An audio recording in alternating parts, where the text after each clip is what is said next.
Hello, I'm David Farland.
You know, the truth is, I love watching the other young writers, and I like working with them and helping them avoid the mistakes that most of us make in our writing careers. I enjoyed. I kind of look at them and go, "Oh gosh, these are my kids." You know, I like watching their successes and just watching them grow up and win other awards and become bestsellers and that type of thing.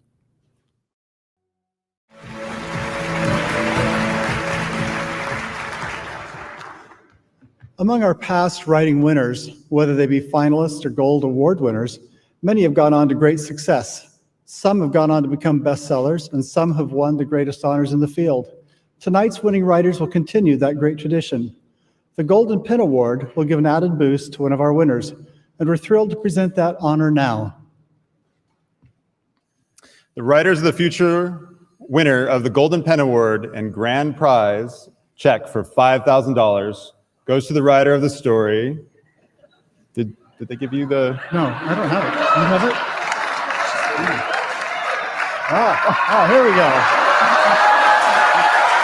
I do definitely want to thank David Farland. I want to thank Dave Wolverton, who edited the anthology. He got some things that I didn't, and the story gained a lot of value because of Dave. He does great work, and I'm very thankful for that. I would like to thank my teachers and mentors, including David Farland, Dave Wolverton, Dave Farland, David Wolverton, Dave Wolverton, Dave Farland, who ran our workshop. Dave Wolverton. Dave, And of course, David Farland. We're very appreciative of your sharing your knowledge with us. David Farland, I've been reading your writing tips for a long time. I don't think you know how many people you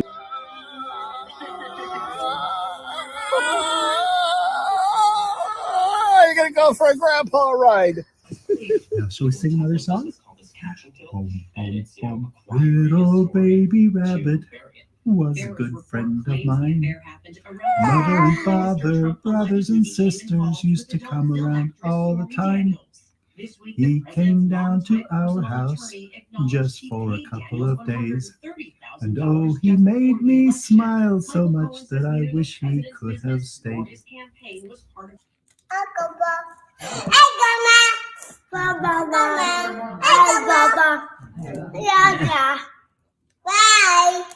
Bye. Hi. Bye. Bye. Bye.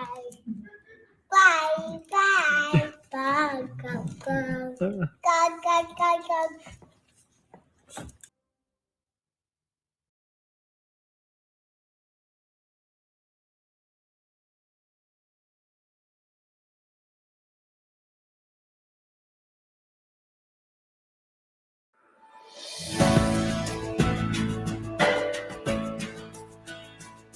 Hello, and welcome to the Writers and Illustrators of the Future podcast. This is John Goodman, your host. This podcast is dedicated to the aspiring writer and artist and will provide inspiration and tips from top professionals in the field. This week's guest served over 2 decades in the U.S. Navy, where he was an anti-submarine warfare specialist and chief petty officer. He served in multiple American war fronts, including the Cold War standoff and the Persian Gulf crisis. He retired from the military to become a military consultant and novelist, which is where this podcast comes in. I read his novel, Sea of Shadows, and became very impressed with his prowess over the military thriller genre, and thus this interview. And if you're not familiar with this author now, you can thank me later. Welcome, Jeff Edwards. Thank you very much. Glad to be here. Yeah, and just as we were starting this, you told me that you also are an author of science fiction, so that's going to make this a double great interview we've got in store for everybody today.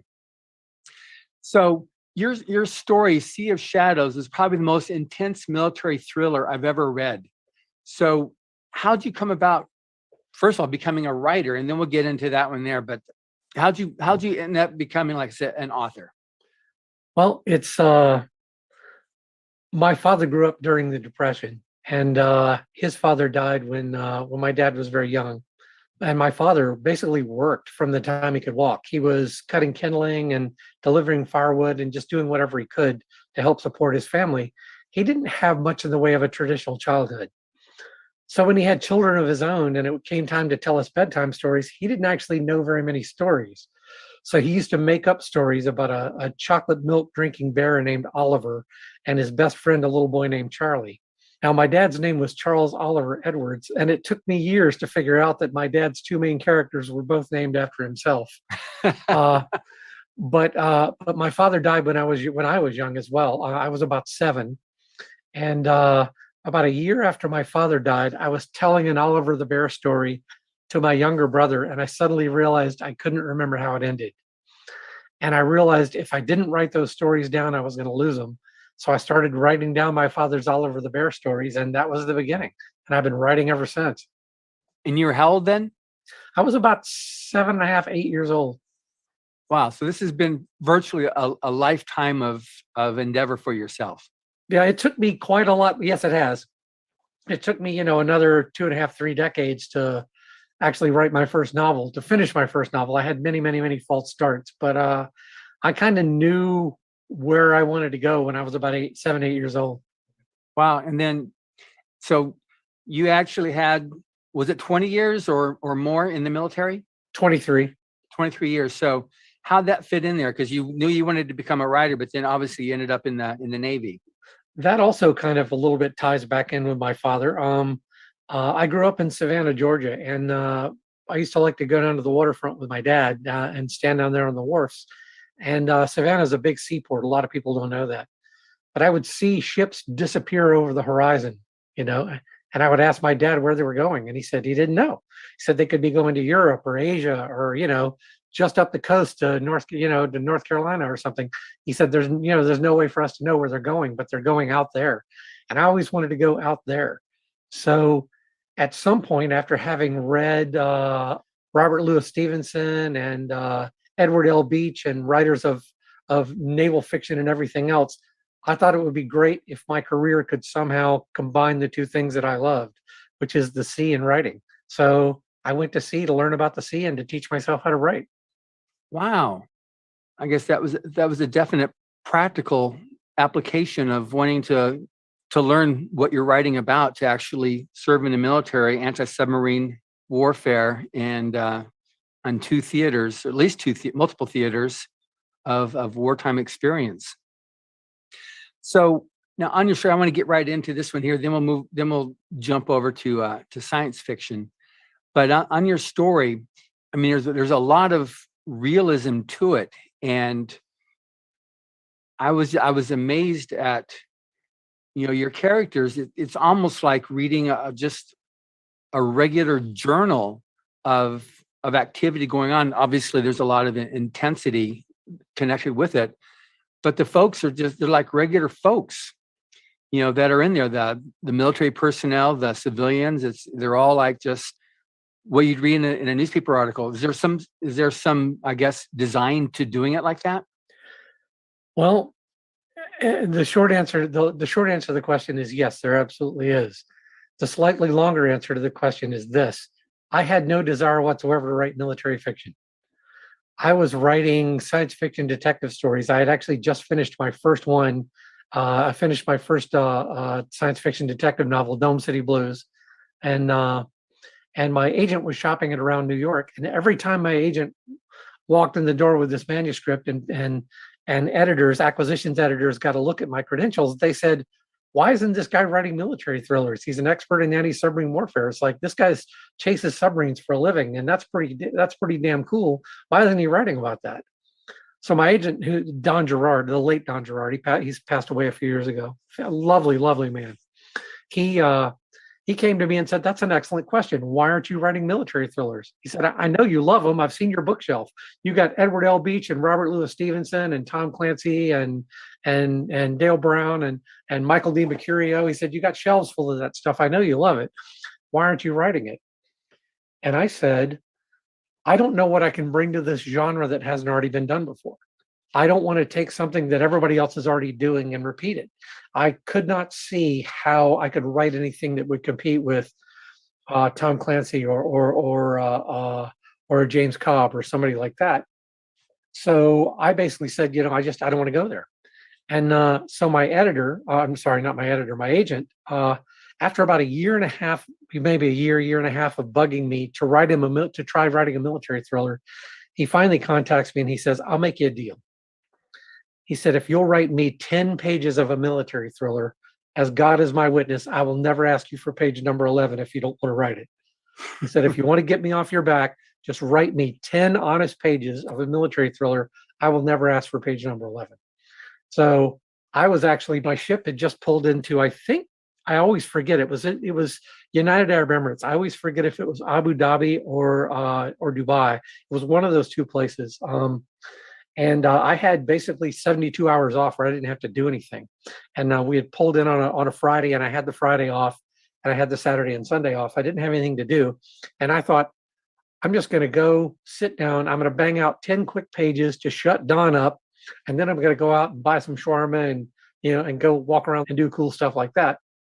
So I sat down to bang out 10 quick pages. And I have to tell you, I was preparing to do something in the Navy that we call sandbagging.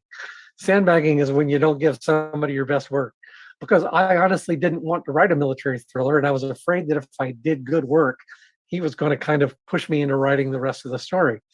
And I didn't want to do that.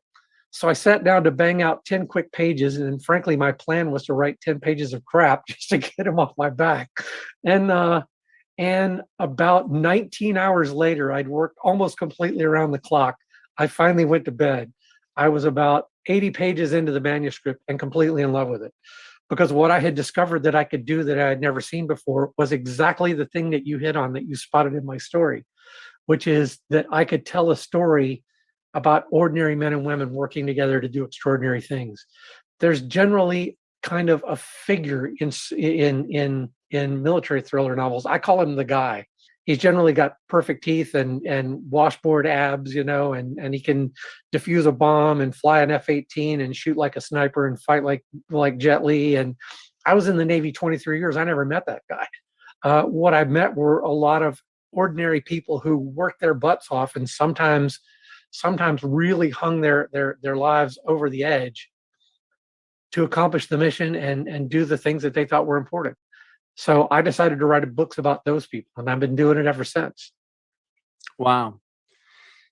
So yeah, it's really, really impressive. Just there's no assuming anything on your characters there. The captain of the naval vessel, the CPO, who's like what seems to be the main character in Sea of Shadows. She's like, I mean, people they're afraid. They're like, they get hurt, they get banged up. It's like real life. What would happen? That they survived is, I mean, that's going to expect. Is one thing I hate is when your hero, the protagonist or whatever, gets knocked off because, well, it was just his bum luck. That happens. Well, it doesn't happen in books I want to read. So fortunately, you don't have that. But there are people that you don't want to see, get killed off, lost. But that's actually, that's the reality of war. But it's just amazing how, you take a premise again on Sea of Shadows, and you kind of wonder, because of the realism, everything else that you put in there on the individuals, how much something like that could really be a facet of real life international drama, of what you did there. Sometimes the stories are real, they're over the top. And like you said, you've got the protagonist, he can shoot, sniper, he can outdo any, top-notch sniper, as well as defuse a bomb, as well as run, a mile and then do something and run another mile. That's just like, ain't going to happen, but you're going to have, your characters, when something happens, they get hurt, real life hurt, and it makes a difference. So it really adds to the realism of your storytelling. Oh, thank you. It's, I tried to make it, you said something about it almost being like a journal. And while I tried to make the story self-contained, and I tried to make the story work for people who've never been around the military and don't know anything about it, I very much wanted to convey the idea that the people out there doing this, sometimes they make mistakes. Sometimes those mistakes get them hurt. Sometimes they do the right thing. Sometimes they do the wrong thing. Sometimes they do the dumb thing.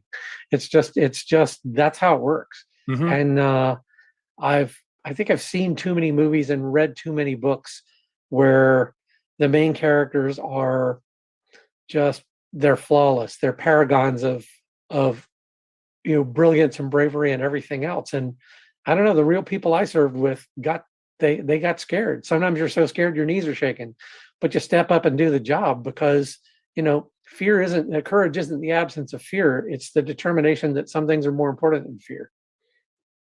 That's a great definition there. That's really, really good. Now, one thing that also your characters there, did you read the book by Owen Hubbard called Final Blackout?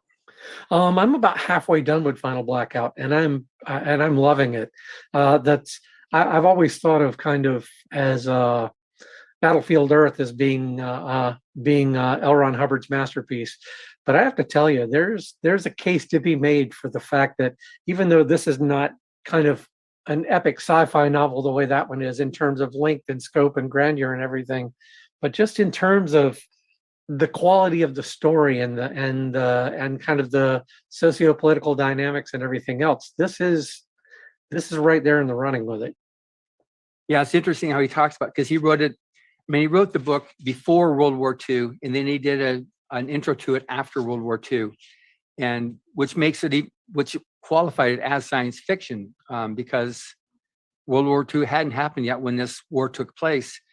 And it's interesting, some of these famous military fiction writers like Greg Dinallo, Harold Robbins, what they said about, and several military units have actually used Final Blackout as part of their officer training school. Just the lieutenant, just this unnamed person just called the lieutenant, his qualities and characteristics of keeping his men alive and how he deals with that is just amazing.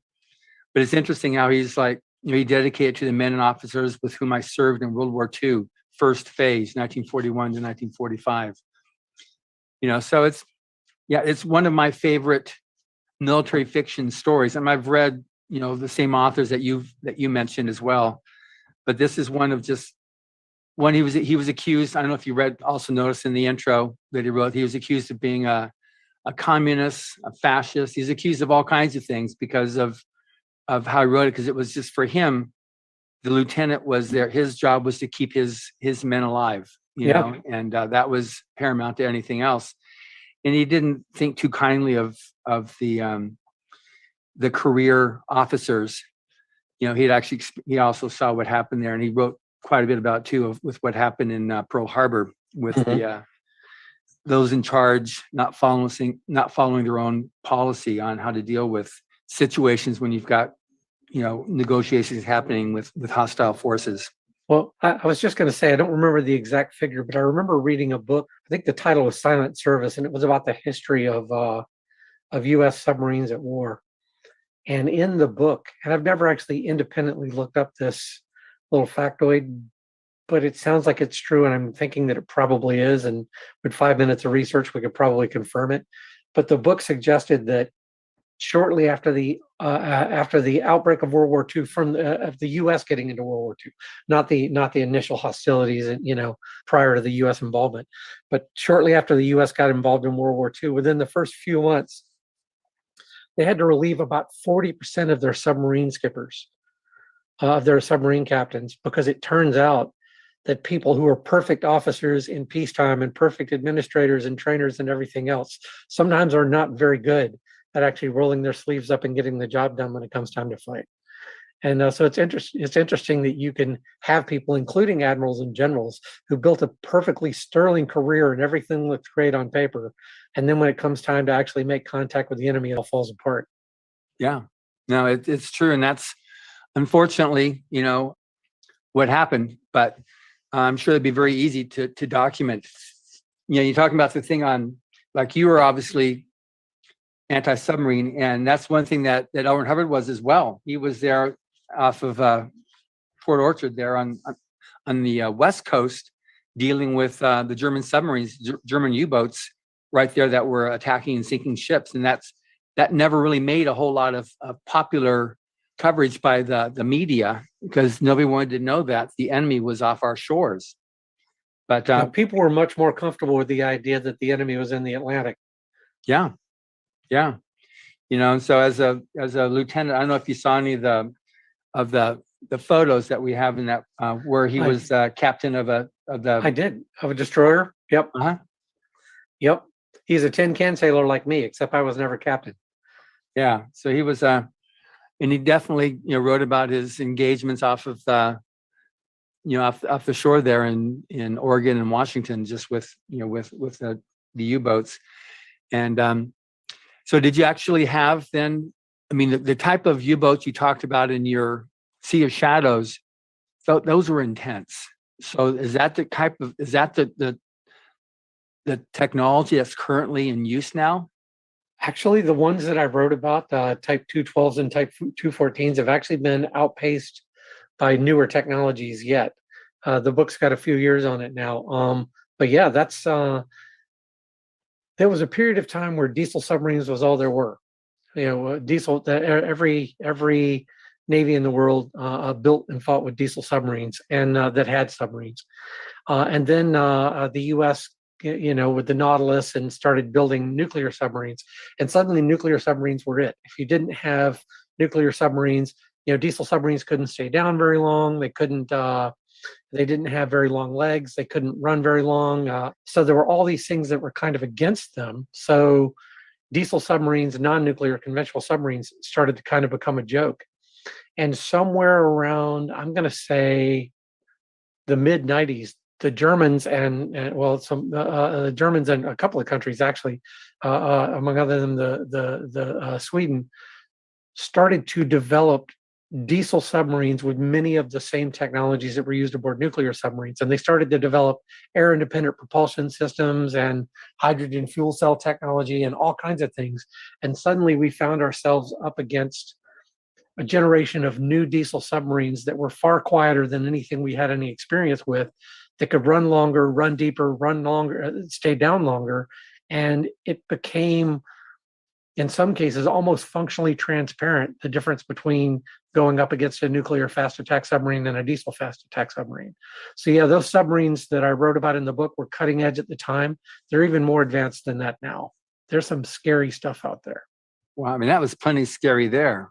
They were scaring the daylights out of me. I was still active duty when I was writing about it. Wow. But obviously then if you're going to have that technology, because it was really interesting too, how you, part of the research, you actually quoted from that one naval CPO about torpedoes, the history of torpedoes.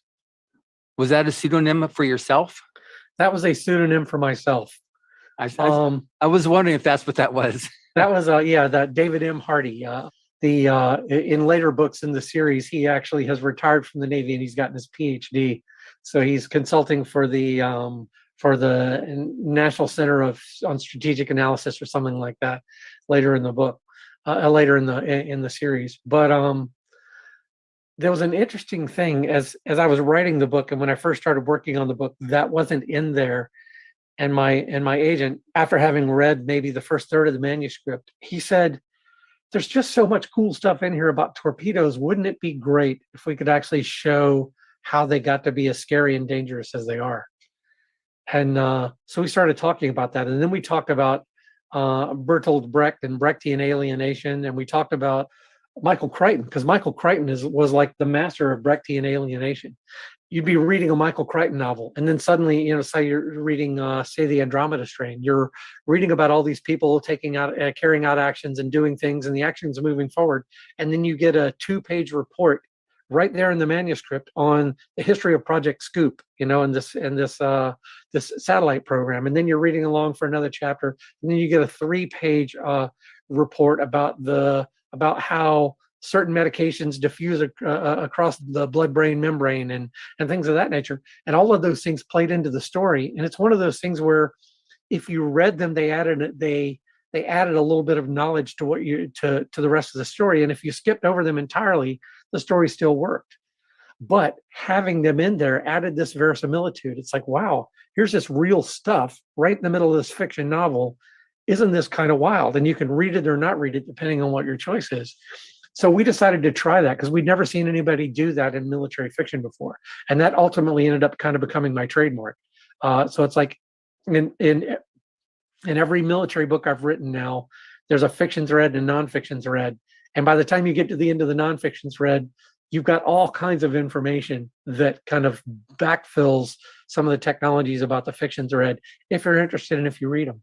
What was really cool about that is that sometimes in storytelling, when you try to fill in, it'll drag a story out. If you're trying to fill in and provide some type of history or some context that can make it easier for you to understand what the story is, doing what you did there enabled you to do that without at all detracting from the story. It actually gave another dimension, which gave it much more depth and much more believability to what you were actually writing.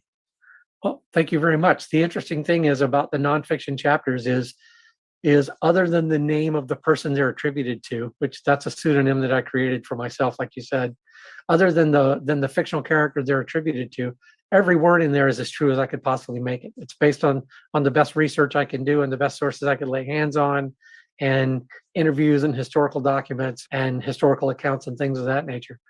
One of the interesting things is I get 3 flavors, it seems like, of readers, of people who kind of read my military fiction. One set looks at the nonfiction stuff and goes, okay, whatever, I'll read that and then move on to the next thing, and it doesn't bother them one way or the other. One set despises that part and says, I skip over those parts every time, and you know what, the story still works just fine without them. And the other set these are people that I get emails from, and they're like, can you please give me the full manuscript that you're quoting from here, that I could almost leave the fiction part alone and just read the nonfiction part. So I have people who think it's acceptable, people who think it's the best part of the book, and people who think I should have left it out entirely. And it just depends on the attitude of the readers. So far, the people who like it seem to outnumber the people who don't like it significantly. But I just think it's interesting that some people are indifferent, some people love it, some people hate it. Yeah, it just adds so much more, I guess, that that level of plausibility to your storytelling, which makes it all the more enjoyable to read. And then, Well, thank you. the thing that makes it good, though, too, is you've got that, and there's some very tense, drama that happens in there. But if I have an author who I know that the situation is going to resolve at the end, and ultimately the good guy is going to win, which, there's plenty of stuff to read and to experience out there where it doesn't happen that way. I'm not interested in involving myself in that. It's just, if I want that, I can just go read the news. I get plenty of that every day. So if I know I'm going to get that, there's a few points in there I got really squeamish, like, oh man, do I really want to read this? Because it was so intense. But now that I'm familiar with you as an author and know how you're going to resolve it from my perspective, nicely, then I'm just total, I've got my pom-poms going full scale right now, telling people to read your stuff here because it's really good. And one of the things I wanted to get into is your ability to write really good action that pulls somebody along. And there's obviously writing technology. And then I know that in Battlefield Earth, L. Ron Hubbard wrote stuff. And one of our Writers and Feature judges, Kevin J. Anderson, when he provided a blurb for that book, talked about he just got exhausted reading the book because it was just so intense. And it just kept on going and going and going. The short chapters, the short sentences, they really pull, just a lot of action. And I found that also in your book as well, especially near the end. Like I said, I have a policy that when I go to bed at night, I won't read because it's my time to be able to just, talk about the day's events or what's going to happen in the next, near future with my wife. And this time I said, look, sorry, I got to finish this book. I can't not finish it. My heart was just beating so fast just thinking about it. So how is it that you do that?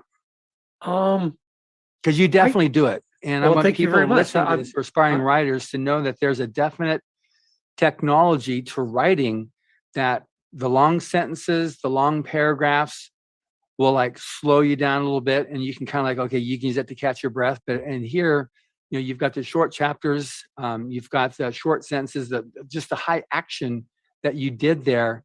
There's a certain way of writing. And so I'm just curious how you went about doing it. I'm assuming it was intentional because you definitely had me by, the short end of the leash there pulling me along.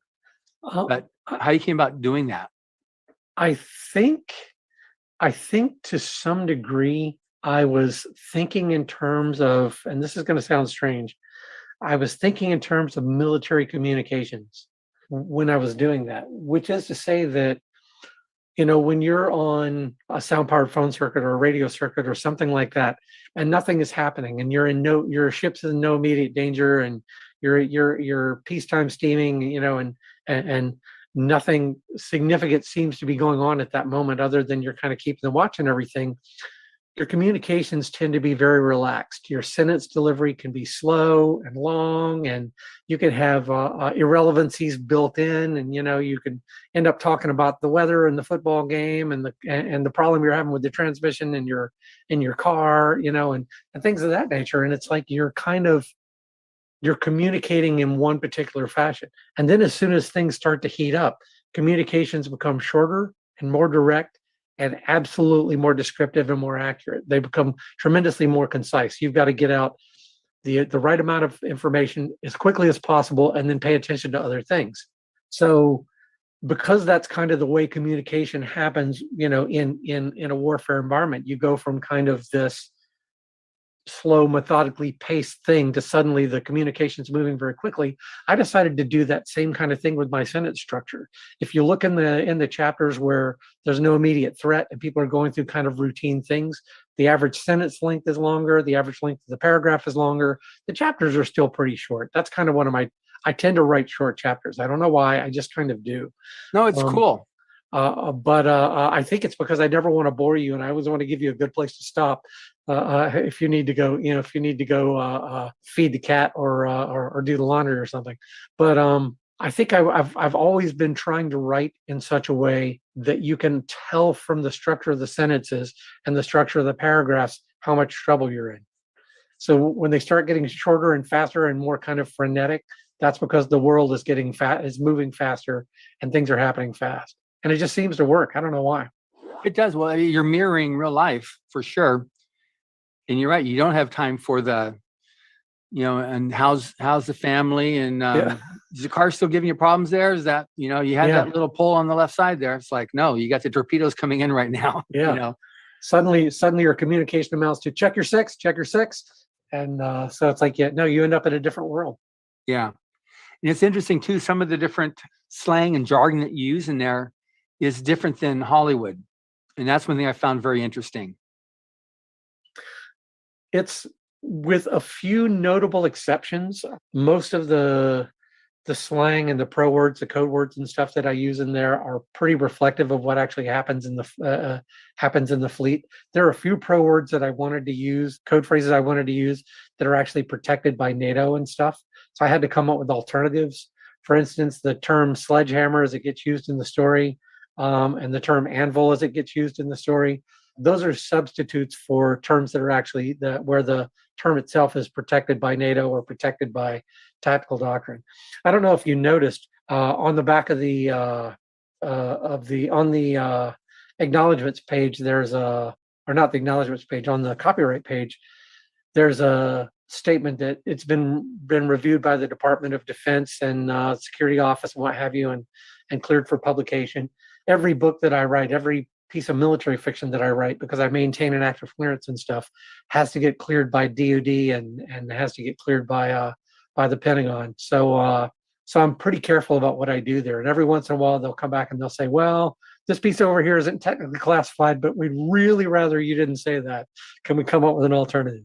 So generally the things that are in there, either they're spot on for how we do things in the military or in the Navy, or they capture the flavor, even if the details are different, to protect sensitive material. I get it. No, that's another thing that I observe is that's not what they say on TV. That's not what they say in the movies. So that was, that was generally not.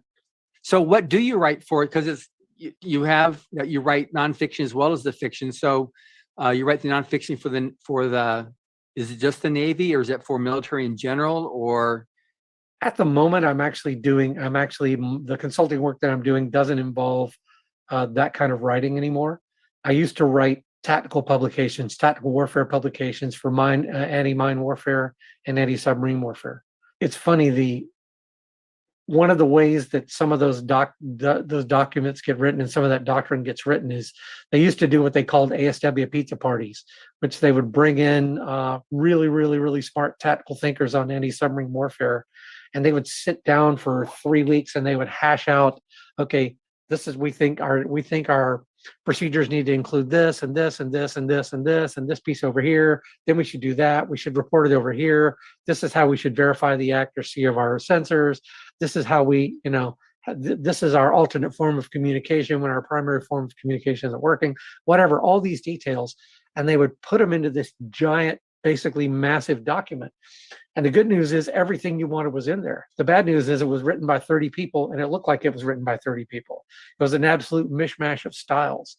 So my job was to come in and do what they call making it reader agnostic, is the term that the Navy likes to use. My job is to make the entire tactical manual, 300 pages or 400 pages or whatever it is, read like it was written by one person.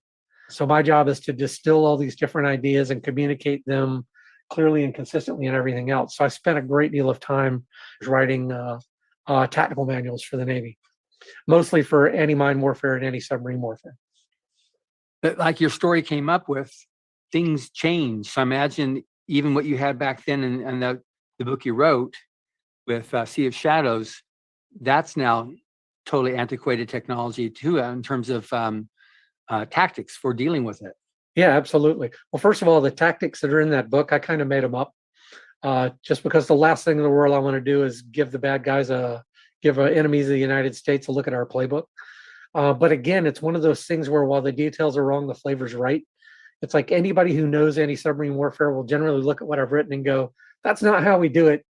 But I absolutely understand why he said it that way. And this gives you the right feel, even if the details are wrong. And even if the details are wrong. And that's not an accident. But I will say this, one of the purposes of the book, one of the entire purposes of the book is to communicate the idea that you have to be willing to throw the tactical manual out the window as soon as you realize it's not working. I Yeah, think because there that was one captain, I forget his name right now, the senior who became the senior captain. yeah, Um, Wiley. yeah, while unwilling, well, he was unwilling to do that, Yeah, and and it look where cost it got him. Yeah, I don't remember who said it now, but someone famously said that the hardest thing to do in professional sports is to walk into the halftime of a football team at the Super Bowl, walk into the locker room at halftime, and completely change all the strategies that got them there to begin with because they're not working today.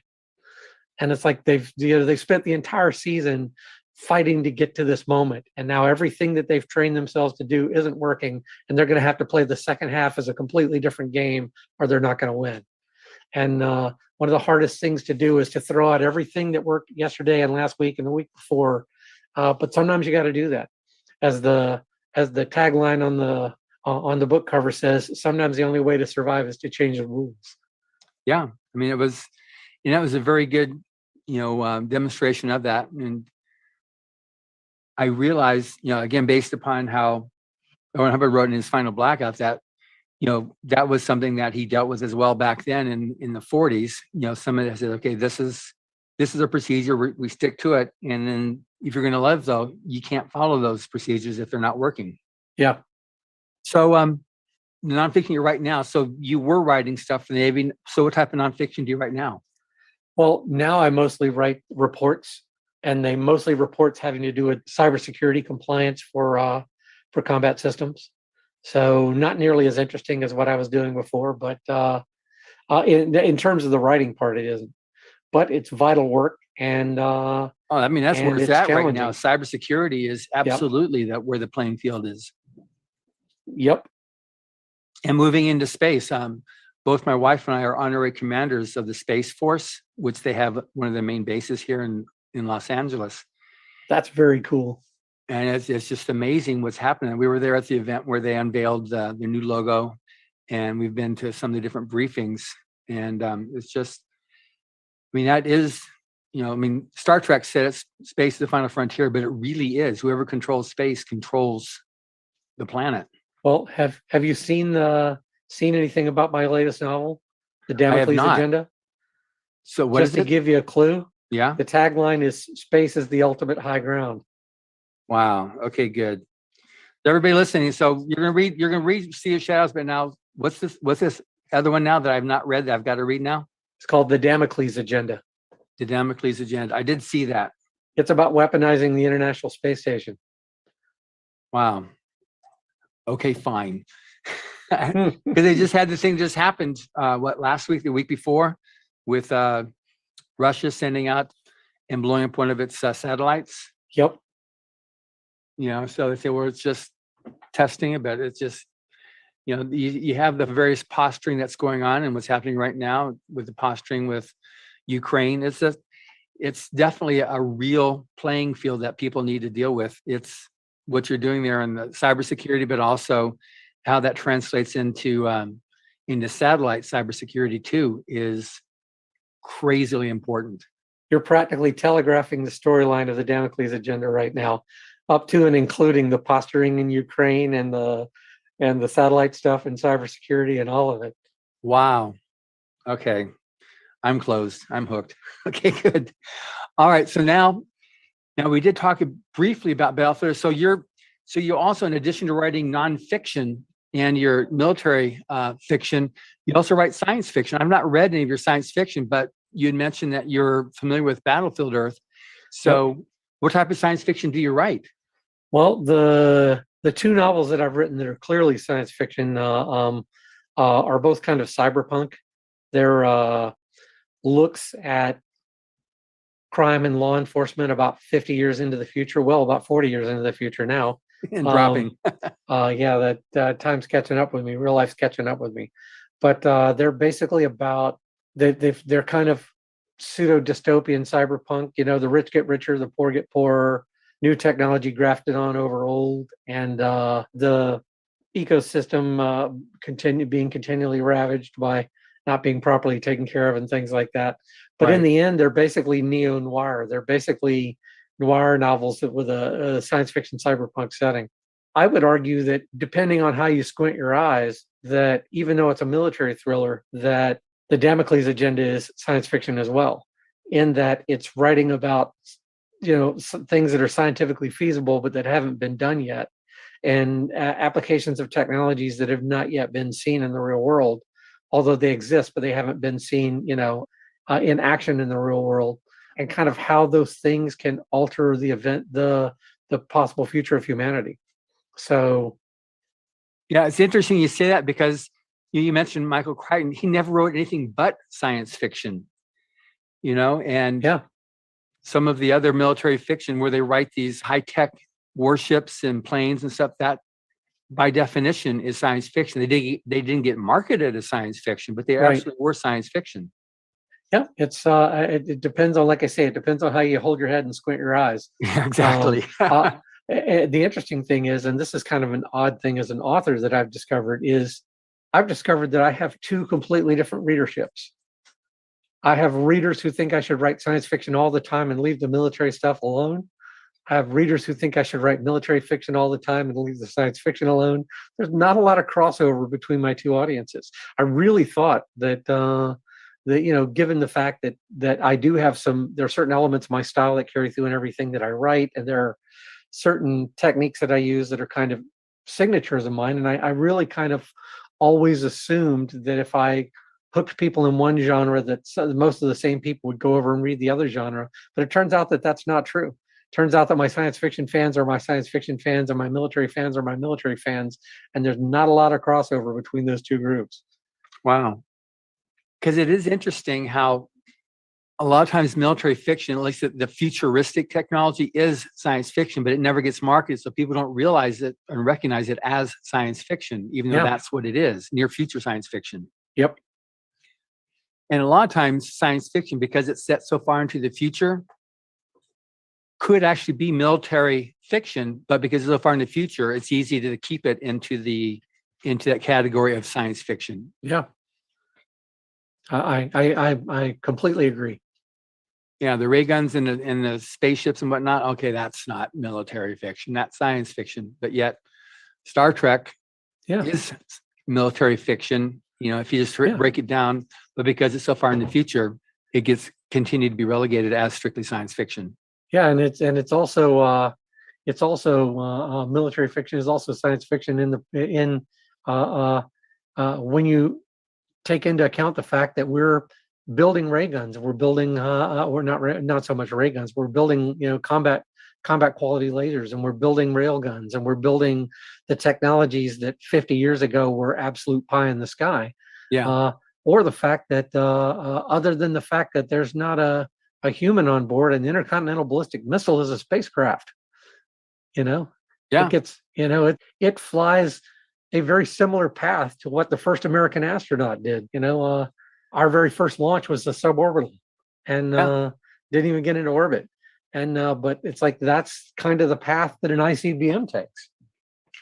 Yeah, it's interesting on that, and that's one of the things too about L. Ron Hubbard, because he had a lot of experience in the military, and you reviewed some of the stuff. Were you very familiar with his history as a military officer? I actually kind of was, yeah, because I know that there's a friendship between him and Robert Heinlein, and Heinlein wrote about him and spoke about him quite a bit. So I kind of backed into knowledge about L. Ron Hubbard's military career through that particular vector. But I've kind of been aware of that for a good long time.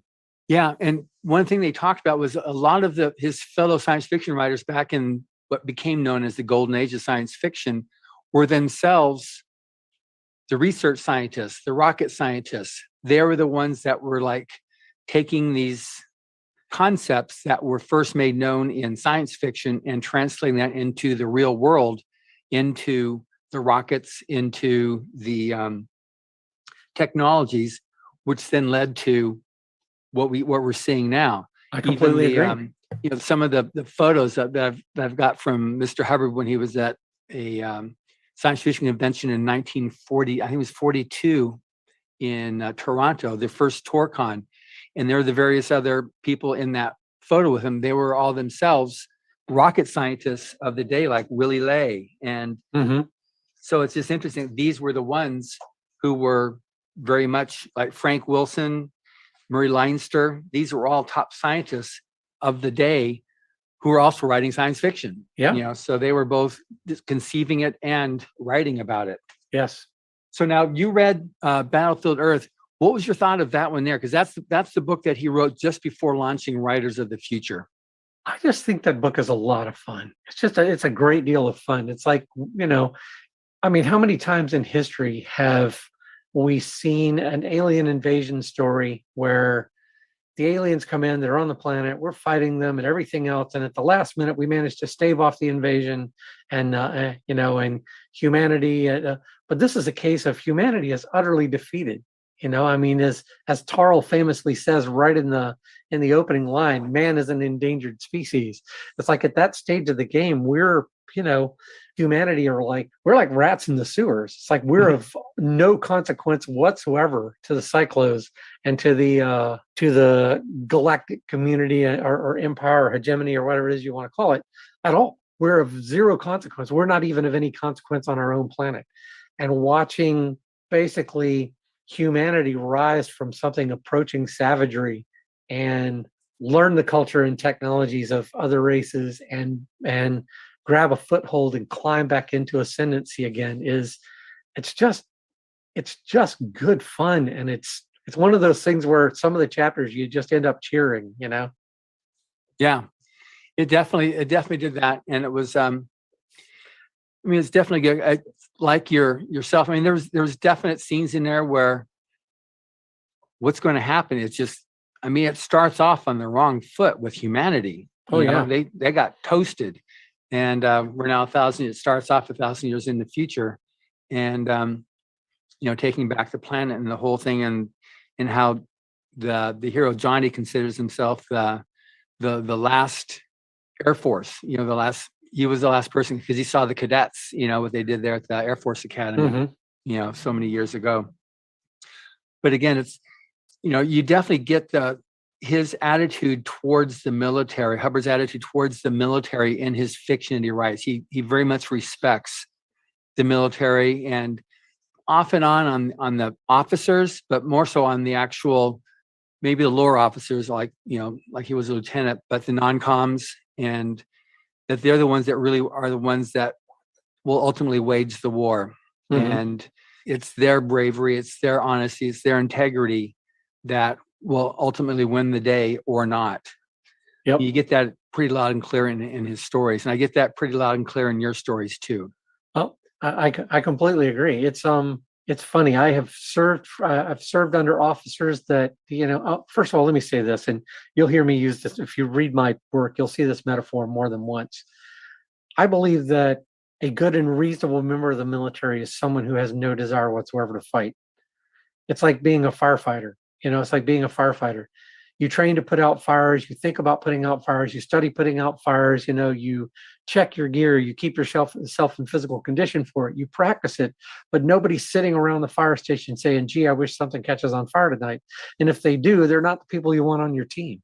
Right. It's like the last guy you want on your team is somebody who can't wait to reach for the holster. It's like you want people who will do the job when the time comes and do it to the best of their ability, but they're not looking forward to it. You know, these are not people who want to go out there and pull the trigger. These are people who are willing to do it when the time comes, and they're proficient at it when the time comes, but that's not a position that they want. And so I write kind of a lot about that. And even though you don't desire to go into battle, even though you don't, you know, I mean, if you're 19 and you still think you're invincible, and your introduction to warfare is Call of Duty, you know, on the computer, you know, on your Xbox or whatever, maybe you think going into battle is a great idea. But once you've actually, you know, been out there and crossed swords and stuff like that, you discover that it ain't all it's cracked up to be, and there's not a whole lot of glory in it, no matter who wins. And but if you have to go into battle, you want to follow somebody who you know is good at what they do. And I served under officers that if you have to go into battle, it's like, I want to follow that. I want to follow that person, that captain, that lieutenant, that ensign, that whoever, that commander, that person knows what in the hell they're doing and cares about their troops and cares about the ship and cares about, they're not just thinking about their career. They're not thinking about their next promotion. They're thinking about, what do we have to do to accomplish the mission and to endanger our people as little as possible? Those are the people you want to follow into battle. I was fortunate enough to serve under quite a number of those, and I was unfortunate enough to serve under more than a few who had no business in uniform. Captain Wiley, if he seems like a realistic character, it's because he's an amalgam of 3 or 4 officers that I encountered in my career that never, ever, ever, ever, ever should have been allowed to put on a uniform. It's like they were so busy playing the game of military that they didn't realize it's not a game. Yeah. Well, that's good, because I suspected that, and because one of the questions I'm going to ask you then is the effect of your experiences in the military, because research is a big part of writing fiction. Good research makes the storytelling plausible. How much do you rely upon just your own experience versus research? How do those two play against each other? Well, when you get a chance, take a look at the acknowledgments page for Sea of Shadows and look at the laundry list of people I had to thank for helping me with that book. I knew my little corner of it pretty well. I knew the anti-submarine warfare pieces and how I wanted to do those from a sonar technician's perspective. I knew the weapons involved and kind of how things work and the nature of submarines and everything else, but I've never been a helo pilot. There are many, many, many positions in that. I've never been a fire control technician for missiles and stuff. It's like there are many portions of that fell outside of my area of expertise.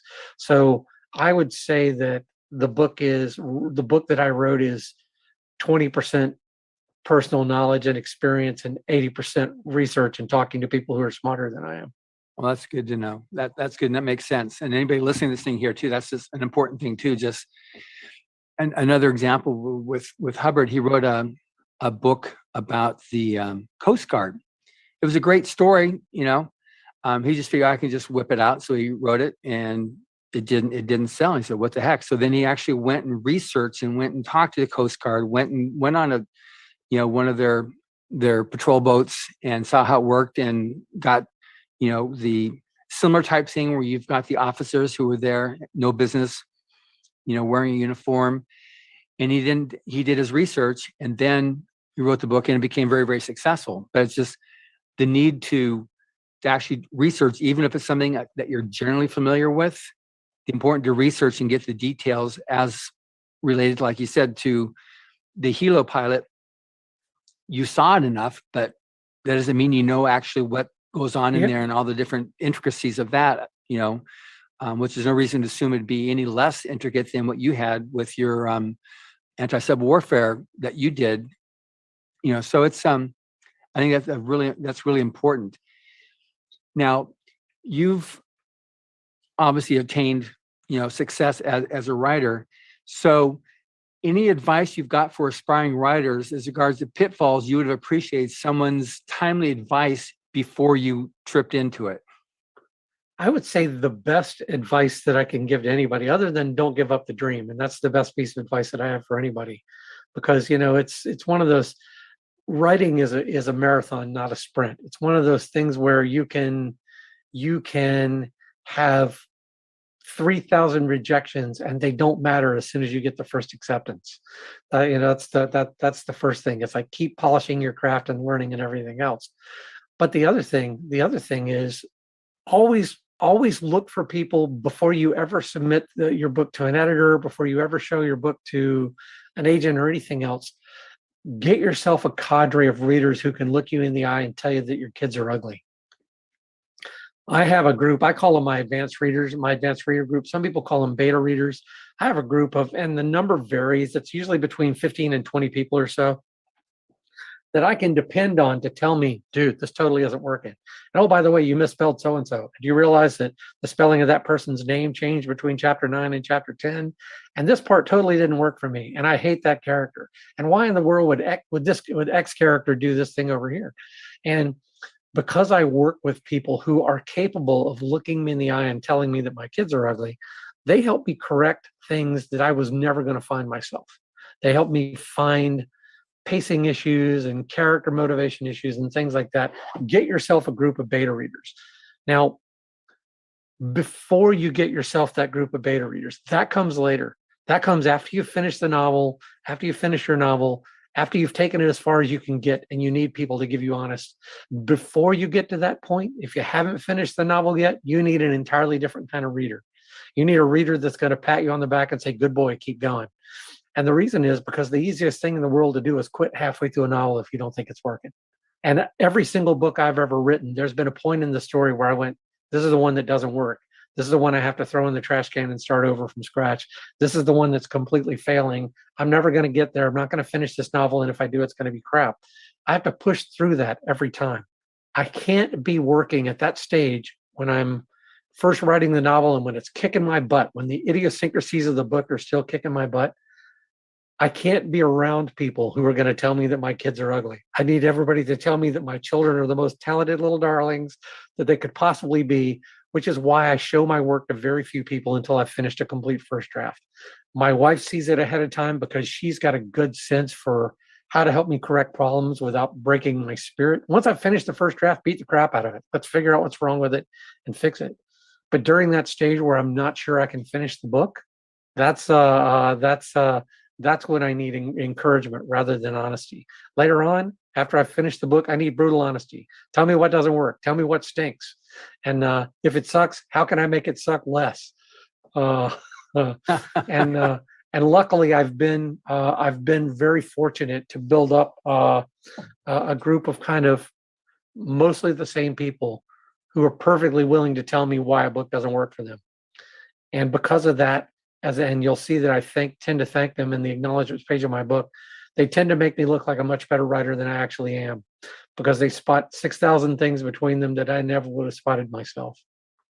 Well, that's amazingly good advice. And I've never had that particular advice given like that before. I've always had the beta readers, but never the idea you need somebody who's going to encourage you. And then once you're done, then you go ahead and let's just start picking it apart. Yeah, that makes good sense. Don't pick it apart till you've finished the first draft.